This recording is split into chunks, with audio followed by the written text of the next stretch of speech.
body. So, it's another one, yeah. It's a first one, yeah. Oh, it's another one, yeah.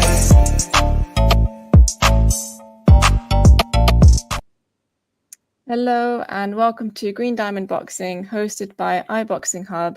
My name's Aisha and I'm very pleased to welcome my guest for tonight, Denzel "Too Sharp" Bentley. And huge apologies to everyone watching for the delay. How are you, Denzel?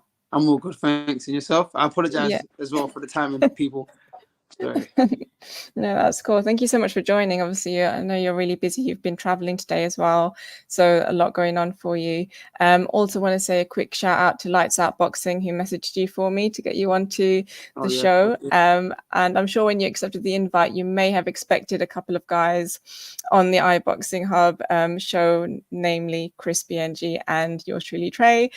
Clearly, I'm neither Chris nor Trey, but yes. But they are my iBoxingHub brothers, and also shout out to Ikram, Rah and Rico as well. So yeah, thank you so much for your time. I have been doing a lot of watching of your previous interviews and your fights and just trying to, get up to speed with everything. So I watched a clip of you online of how you started boxing and where that all kind of came from, you discussing your childhood days, like with your brother. And it was just really nice to see that relationship between you two. And I understand you've got two brothers and one sister. Yeah. Are they all as supportive of your boxing career as your older brothers? Yeah. Oh, that's really nice. And I also watched something about you saying your mum always like checks out all your opponents beforehand, like watches all their fights. Yeah, she does. I was like, that's so sweet. That's so nice for her to do that. So yeah, well, that was really cool. I was going to ask you about your name "Too Sharp" and where that came about, but then I watched another interview you did around Africans in sport. And you mentioned that it was just something that just stuck, like with friends and family, like giving you commentary about how sharp you are in your boxing, and then that's something that just stuck. But if that hadn't have stuck, if you could pick a name, did you ever think about something that you might want your? No, I never really had a name. I probably wouldn't have one up till now. Oh really? Okay, so it's probably a good thing that you did have that stuck then. Yeah. So your heritage then is Ghanaian, which you're obviously very proud of your heritage in your country. And I understand that you lived there for a couple of years as a child as well. Do you still get to travel there quite often? Yeah, I'm there every year pretty much, yeah. So okay, cool. So are you fluent in Tree then? Is that the language that you speak? No, I understand all of it, but I'm not fluent in speaking. Oh really? But you lived there for 2 years and you didn't need to like learn how to speak it? No, because where there's like so many different languages in Ghana. Yeah. In school we weren't really allowed to speak, our like mother tongue because everyone spoke different languages different dialects. Different. So if they allowed you to speak and someone starts insulting you in there, like no one understands, so they just said, look, you don't all got to speak English. So and I went to an international school in Ghana, so probably another reason why no one had to, like, we never spoke Tree there, but yeah. Okay, cool. But you understand it all, like probably living in your family home and stuff. Okay, nice. Can you give me one thing that you really love about Ghana? I'm sure there's loads, but one thing that sticks out for you. A lot, man. I'm from there, so I'm very proud of being from there. The food is nice, the weather's nice, the people are nice. Yeah. So I'm saying everyone that goes Ghana that ain't from there, they always say that the people are nice, that we're not very we're not violent people, and we're not like very confrontational. Do you know what I'm saying? Everyone's kind of nice and welcoming and stuff. So I think that's a good thing to take from there. Yeah. No, definitely. Like all the Ghanaian friends that I have from London, because I'm born and brought up in South London as well. And I don't think I've ever met a Ghanaian that's not nice. Like I can't think of anyone that, that I've been like, oh, that person's not nice. But yeah, all the Ghanaians I've met are all lovely, lovely people. And in another interview that you said as well that you were brought up in quite a religious household. And on your Instagram bio, you have a statement saying God first, which I obviously support 110%. Do you think that your boxing has brought you closer to your faith at all? Yeah, in ways, because before I step out the bar, I pray for my career and all these things, and before I make decisions, I pray on it, and sometimes like God speaks to you like in different ways. It could be through someone else, it could be through a feeling, it could be through dreams. So yeah, every time I make decisions in boxing or there's something that I really, keep an eye on, and I'm thinking, is it for me? Is it not for me? Am I doing this and Yeah. that? I kind of pray on it. Do you know what I mean? So I guess it has in a sense, and obviously you got to trust in God in order to be able to get to where you need to be. You know what I'm saying? So you want to trust in your journey. You want to trust in God, and you want to trust God has a plan for you. So yeah, it has. No, absolutely. And that's really great to see. And I think a lot of sports people do have quite like a strong faith, and they show it in their sports. So whether it's like, like Mo Salah doing prostration, or it's people doing, a bit of a prayer before they start their boxing match or whatever.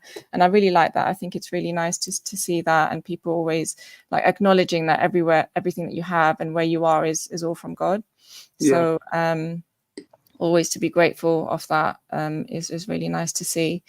And I watch quite a bit of comparative religion between Christianity and Islam. So I kind of really like kind of pulling that apart a bit. So I've been speaking to a few Christian boxers about whether they want to talk to me about Islam. And so some of them have said yes, some of them have said no. But I think it's always interesting to learn about different people, different faiths. Oh yeah, most definitely. And so you train out of, is it Peacock Gym? Yeah, Peacock Gym. Yeah, in East London, but actually you're from South London. Yeah. So we're going to stick to talking about South London because that's where I'm from too. So in terms of British champions, do you know anyone else who's come out of Battersea? Yeah, I think it's Harold Graham. I think that's his name. Yeah, they call him the Battersea Bomber. Yes, I read about that one. Yeah. Cool. Is there anyone else that you know of? That's the only one I could find actually online. Yeah, that's the only one I know of. I think I heard Frank Bruno was from Wandsworth, so that's not really far. Okay, cool. Yeah. So what about if you could name me a South London champion that you rate and a boxing coach from South London that you rate? South London. There's a lot of boxers from South London that I rate. There's loads, yeah. There's loads. There's loads. Is there anyone that kind of stands out for you? That's harsh. I can't even do that. I can't pick out one fighter. That's a bit. There is quite a few, isn't there? Yeah, there's a few. Yeah. What about any coaches? I mean, you're not going to go against your coach because he's in East London. So yeah, he's in East London. So South London coaches. I'm just trying to think before I say any. But one that I do rate are Isaac's coaches, Bobby and Connor. I do rate them. But I'm just trying to think of any South London coaches I know before I just start saying any names. Bobby was on the show last week, actually. So yeah. Oh, okay, yeah. So shout out to Bobby. But yeah, South London. Yeah, I don't think I really know. My amateur coach, Steve Heiser, but he's passed away now. But he was, that's one of the best coaches I've ever come across. Really? Wow. But yeah, for myself, yeah. But obviously, Bobby and Connor have never trained before. I've seen what they've done with Isaac. I give them ratings for that. But my amateur coach, Steve Heiser, is one of the best trainers I've ever come across. What do you like? What did you really like about his coaching style, like in comparison? Because you might have had other coaches throughout your career, amateur and professional. What sticks out for you in terms of coaches? Well, pretty much. Oh, what with just the coaches in general, or in general? Yeah. What do you like about? I like coaches that teach you feet first, teach you about your movement. You know what I'm saying? How to get out of trouble with your feet. So like defense first, kind of like smart. A lot of coaches just want to show you how to throw punches, and it's all good and well throwing punches and combinations and stuff. But in the reality of it, you got to be, smart with your movement. You got to be defensively responsible as well. So I like coaches that can, kind of teach you the whole thing. I mean, it's easy for anyone to throw punches, but to be able to use your feet that's a whole different ball game. I mean, some people ain't good with their feet, like just naturally, like they're not as athletic, but they can still learn how to use their feet based on how their bodies allow them to. So I like coaches that teach you how to use your feet. Footwork is so hard. I'm rubbish at that. Really struggle with footwork. I can punch when I'm stationary. Try to get me on the move. And I'll go like. No, it will all come. The more you practice, the more you let it flow. I think when you overthink it, because you're trying too hard to kind of. That's what it is. I'm thinking too much. I definitely am thinking too much because before you actually start boxing, you think, oh, okay, what is it, right? You think, okay, you just yeah. throw a few punches. When you actually start doing it, and people are like, actually, you go your weight distribution, your balance, your, you know, all of this other stuff that you got to think about, like moving your head about all this other stuff. Then you're like, gosh, there's too much to think about, and I go into meltdown. Yeah, exactly. Yeah. So You yeah. just got that flow. So wanted to talk about some of your fights now. Going back, I think it was in 2020 when you fought Mark Heffron. Yeah. You fought him twice. So the first time you guys had a draw. Mhm. But when I saw the end of that and looking at your face, I was like, whoa, I feel like you've taken that as a loss. Did that feel like a loss to you? Yeah, most definitely. Yeah. I felt like I lost to you. Why was that?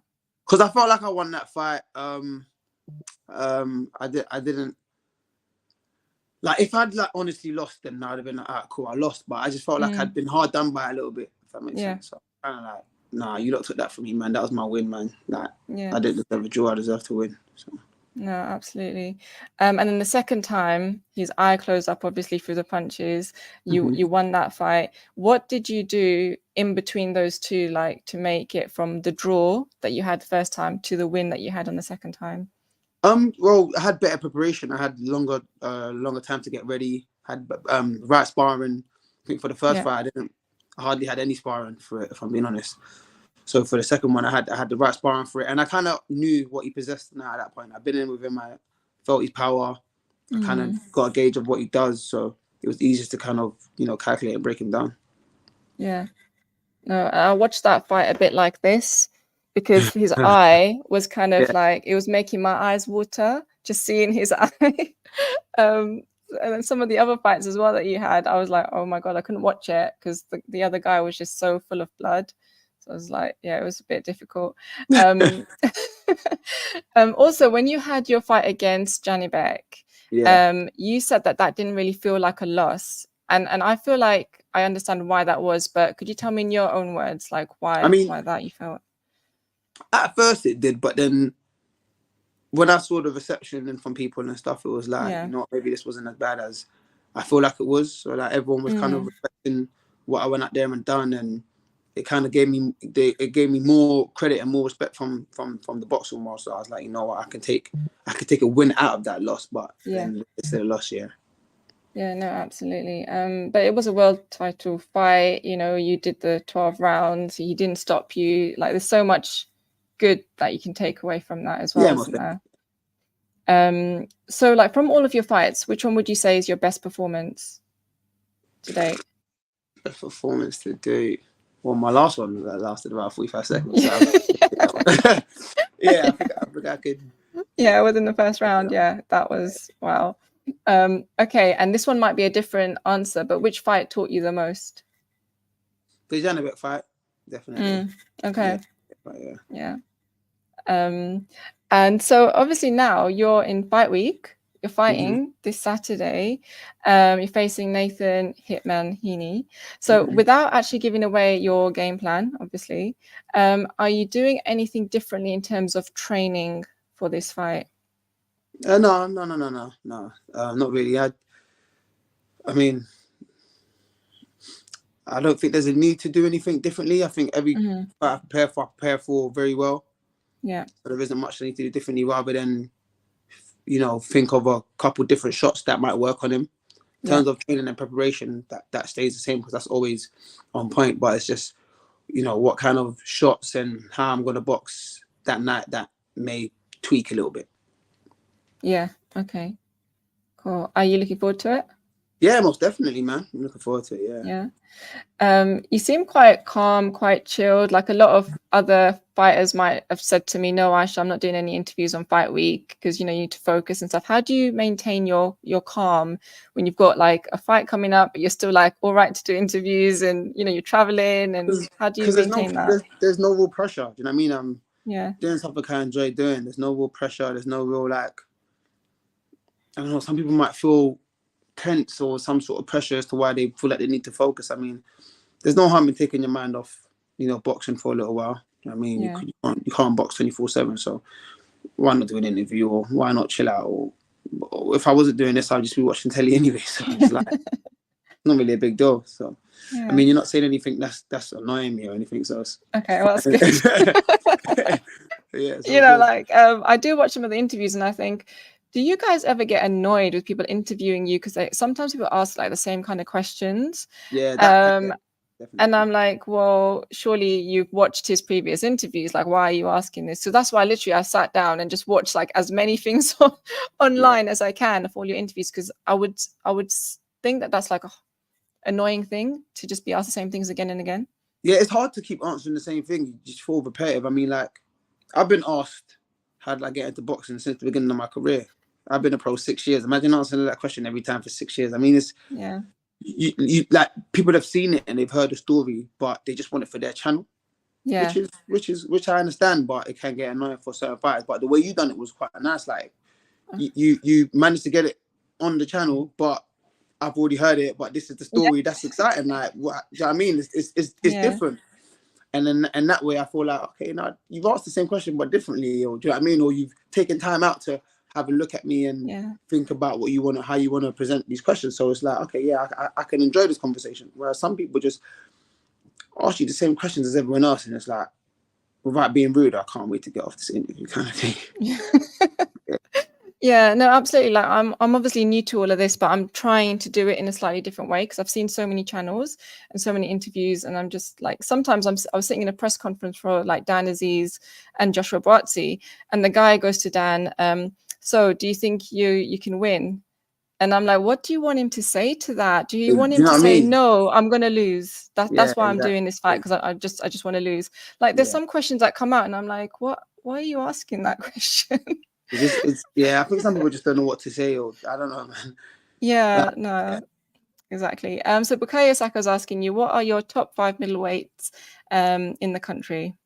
In the country, if including myself, I'll put my no particular order, but I'll put myself in there. Chris Eubank Jr. Who else is out there? Felix Cash. Hmm. I put Linus in there, and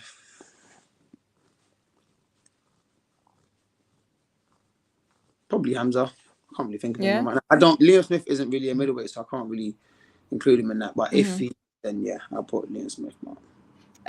Yours really Trey is asking, has your fantasy Super 6 middleweight participants changed since our last show? You're obviously on the Nah. iBoxingHub show with Trey and Chris. No, so that's cool. And what's he saying? Bentley versus Shiraz is needed next year. It is. It is. So I wanted to ask you, so in terms of Green Diamond Boxing, obviously I'm hosted by iBoxingHub, but this is a different channel. It's all about trying to take learning from people who are like excelling in what they do, so that those of us who are also like chasing our dreams, we can also try to reach success. So just what kind of like learning we can take from you guys who are really like pushing yourselves, trying to be the best that you can be. So I wanted to ask you, what advice would you give to someone who's maybe faced a setback on their journey to success, just to kind of get them to keep going? What advice would you give them? Setbacks are setbacks. I mean, if you don't fail, you're not trying. Do you know what I mean? You can't be good at everything the first time you do it. So just because you weren't successful at some point doesn't mean you won't be later. So just keep pushing, keep striving. I mean, like I said, if you don't fail, you're not trying hard enough. So don't be disheartened. Use it as fuel. Yeah. And just bounce back. It's like a slingshot, innit? You got to put it back to go forward. So yeah. No, absolutely. And fail is the first attempt in learning, isn't it? So Yeah, exactly. yeah. Chris is saying, what's your thoughts on the upcoming events that's taking place in Saudi on the 23rd of December, supposedly? Do we know if that is actually going to happen? Yeah, I think December 23rd is real. I think that's a real date. I think it's going to happen, but I think it's going to be a good show, to be honest. Yeah, no, I'll be it will tuned in. be. Yeah, oh, I'll be tuned in as well. I don't think I can be there physically, but I will be tuned in. Lights Out saying, most nicest guy I've met in boxing, always giving me his time, always been good to me. Can't wait to see Denz become world champion. Thank you, bro. I got to shout out Lights Out as well, because they were like the first Yeah. boxing channel to come and give me an interview when everyone was just walking past the interview and everyone Oh, else. really? Like, Lord, do you want to have a chat? Yeah, so But I you got must be quite known around now, because you go to obviously Ghana, people there know you. You've been to America, you've fought out there as well. So do you get messages and like fan base from other places? Yeah, I do. I mean, I can't get around to everyone because sometimes it's kind of Yeah. like overwhelming, but I do appreciate the ones that I do see and stuff. So Yeah, no, absolutely. I'm sure you're exhausted from the travel. So I'm going to let you go. But just before I leave, I want to say just loads of prayers and thoughts out to loads of people around the world who are suffering right now. No, Congo, of course, Palestine, Sudan, of everywhere course, that there's 100%. oppression. And yeah, just praying for them to be free and them to just have peace of mind, really. Most definitely. But all the best to you, Denzel, for Saturday.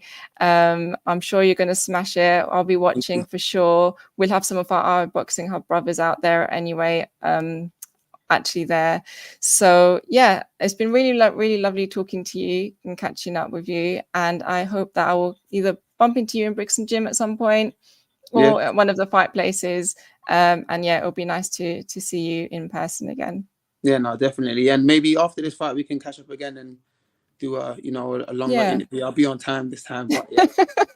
Yeah, I know how it is. I know how it is. We're born and brought up in this country, but there's some things that we just cannot stop. You know, like Indian and African timing. Yeah. It's just something. Yeah, it's just we got to work on that one. We have to work on that one for sure. Yeah, our kids cannot be like that. So. No. But no, lovely talking to you. Hope you can get some dinner and some nice rest. And yeah, I will catch up with you soon. Thank you. Take care. Thank you so much. It's another band. All the Muslim cars now, whichever get up.